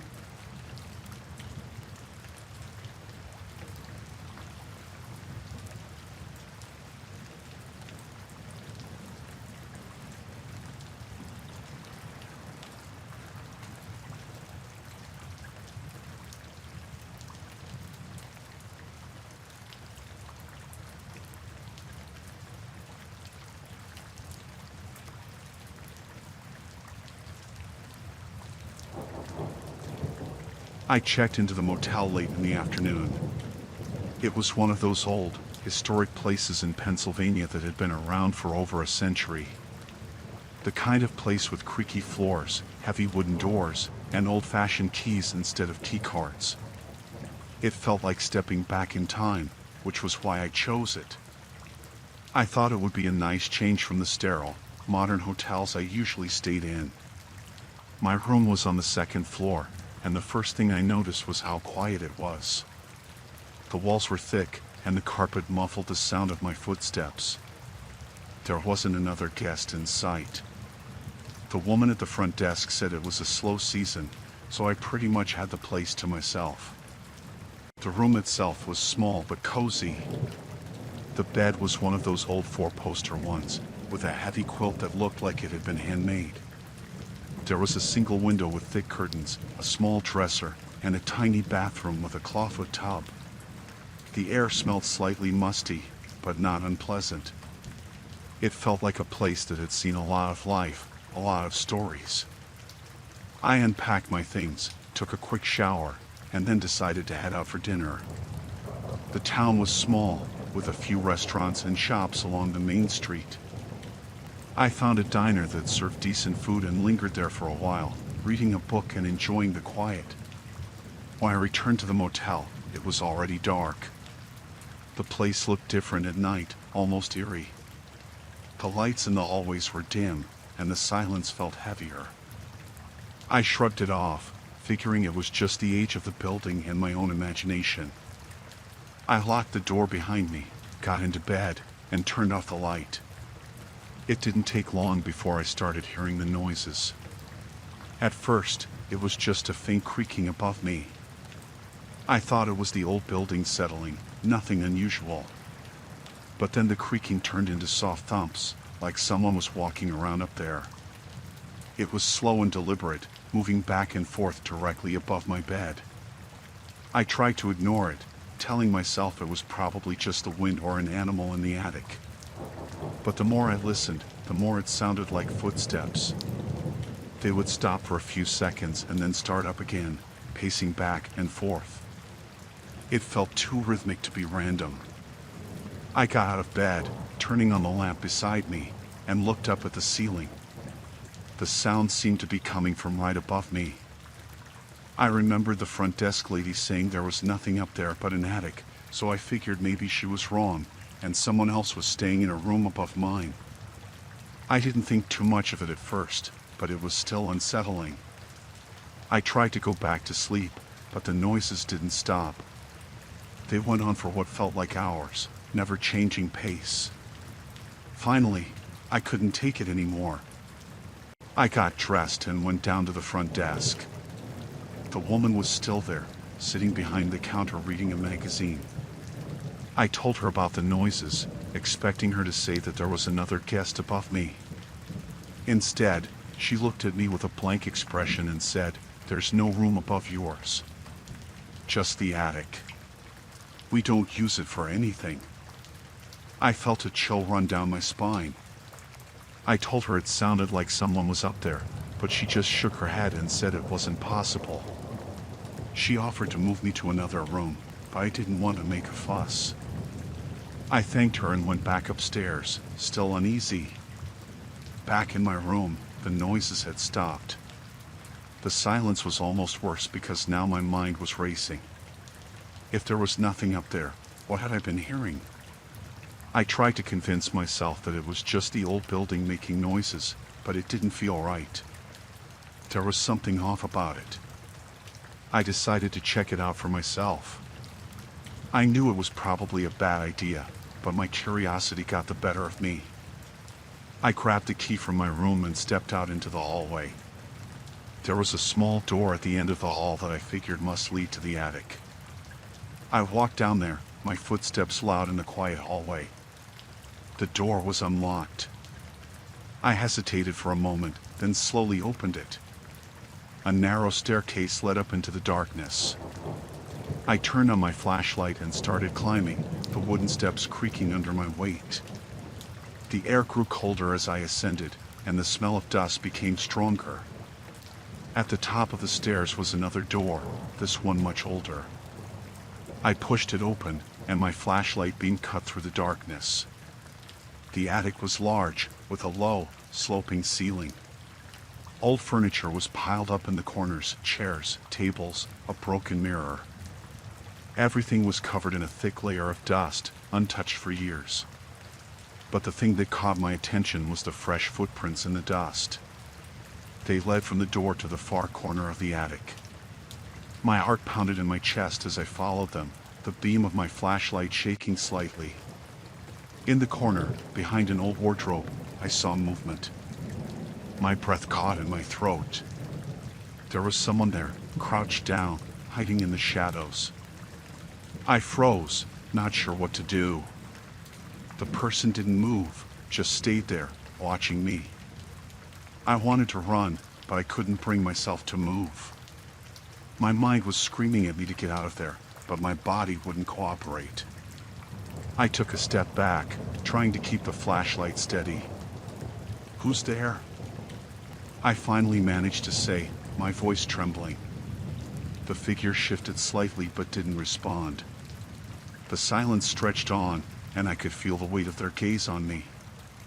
I knew I had to get out of there. I slowly backed away, keeping the flashlight on the figure the entire time. They didn't follow me, just stayed in the shadows, watching. I made it to the door and practically flew down the stairs, my heart racing. I didn't stop until I was back in my room, the door locked behind me. I sat on the bed, trying to calm down, but I couldn't shake the feeling of being watched. I knew someone was up there, but I couldn't explain it. I thought about leaving the motel altogether, but I didn't want to go back out in the dark. Eventually, exhaustion took over, and I fell into a restless sleep. The next morning, I checked out as quickly as I could. I didn't mention the attic to the woman at the front desk. I just wanted to get out of there and put the whole experience behind me. As I drove away, I couldn't stop thinking about the person in the attic. Who were they? Why were they hiding up there? And what would have happened if I hadn't backed away when I did? I'll never know, but I'm not sure I want to. All I know is that I won't be staying in any more old motels anytime soon.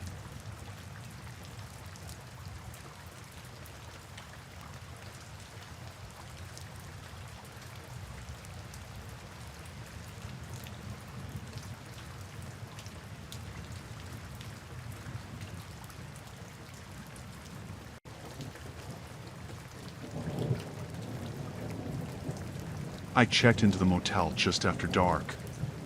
It was a small place, nothing special, but it was close to the Canadian border, which was all I needed. The woman at the front desk greeted me with a big smile, her voice warm as she handed me the key. She said she hoped I had a better night this time, which was strange because I'd never been there before. I just smiled back, figuring she had me mixed up with someone else. The room was basic, clean enough, and had that faint smell of old wood and stale air that most motels have. I unpacked my bag, then sat on the bed to check my phone. There wasn't much signal, so I decided to head out and grab something to eat before settling in for the night. As I walked back through the lobby, the woman at the desk looked up and smiled again. She asked if I'd found what I was looking for earlier. I told her I hadn't been out before, and she looked a bit puzzled but just nodded and said she must have been mistaken. I drove into town, found a diner, and had a quick meal. The town was quiet, not much going on, so I didn't stay long. When I got back to the motel, the parking lot was almost empty, and it felt even quieter than before. I locked my car, double-checking out of habit, and went back to my room. I wasn't tired yet, so I turned on the TV, flipping through channels without really watching anything. After a while, I decided to take a shower. The water was hot, and the steam filled the small bathroom quickly, making me feel more relaxed. When I stepped out, I heard a knock at the door. I wasn't expecting anyone, so I hesitated before answering. It was the woman from the front desk, holding a folded towel. She smiled and handed it to me, saying she thought I might need another one after the mess I'd made earlier. I just took it and thanked her, too confused to say anything else. There hadn't been any mess. After she left, I started feeling uneasy. Something wasn't right. I tried to brush it off, thinking she must have been confused or just trying to be helpful. But as I dried off and got ready for bed, I couldn't shake the feeling that something was off. I lay in bed, staring at the ceiling, trying to relax. I told myself I was being paranoid, that it was just a harmless mix-up. But then I started thinking about the way she had looked at me, the way she had spoken like she knew me. It didn't make sense. Sometime during the night, I heard a noise outside my door. It was soft, like someone walking past, but it felt deliberate. I sat up, listening, my heart starting to race. The noise stopped, and then there was another knock at the door. I didn't answer it right away. I was too scared to move. The knock came again, a little louder this time. I forced myself to get up and peek through the peephole. There was no one there. I opened the door just a crack, looking out into the empty hallway. My heart was pounding, and I felt a cold sweat starting to form on my forehead. I shut the door quickly and locked it, pressing my back against it for a moment to steady myself. I went back to bed, but I couldn't sleep. Every little sound made me jump, and I kept thinking about the woman at the front desk. I tried to convince myself it was all just a misunderstanding, but the uneasy feeling wouldn't go away. Around 3 a.m., I heard voices outside. They were faint, like someone was talking in low tones, and they were coming from right outside my door. I got up again, moving as quietly as I could, and pressed my ear to the door. I couldn't make out what they were saying, but it sounded like two people, maybe more.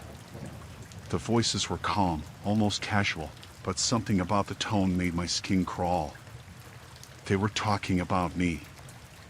I couldn't stay in that room any longer. I quickly packed up my things, trying to stay as quiet as possible. I didn't want to draw any attention to myself. I kept telling myself to stay calm, that I was just overreacting, but my instincts were screaming at me to get out. I cracked the door open, looking out into the hallway. It was empty, but the voices had stopped. I stepped out, my bag in hand, and moved quickly toward the exit. I kept looking over my shoulder, half expecting to see someone following me. As I reached the lobby, the woman from the front desk appeared out of nowhere. She smiled at me, that same too friendly smile, and asked if I was leaving so soon. Her tone was sweet, but there was something in her eyes that made me shiver. I stammered out something about having to leave early, and she just nodded, like she knew all along. She didn't ask for my key. didn't even try to stop me. She just stood there, watching as I hurried out the door. Outside, the air was cold and damp, and the sky was starting to lighten with the first hints of dawn. I practically ran to my car, fumbling with the keys as I unlocked it. I threw my bag in the back seat and got in, locking the doors behind me. As I drove away, I kept checking the rearview mirror, half expecting to see someone following me. But the road was empty, and the motel quickly disappeared from view. The further I got, the more the tightness in my chest started to ease. It wasn't until I was well out of town, the sun fully up, that I finally started to relax. But even then, I couldn't shake the feeling that something had been terribly wrong at that motel. I kept replaying the events in my mind, trying to make sense of them, but nothing added up. Whoever they thought I was, whatever they thought I had done, I was glad I never found out. All I knew was that I wasn't going back. I didn't care if it was all a misunderstanding, or if I was just being paranoid. It wasn't worth the risk. I don't know what would have happened if I'd stayed. I don't want to know. All I care about is that I got out of there before anything worse could happen. And I'm never staying in a place like that again.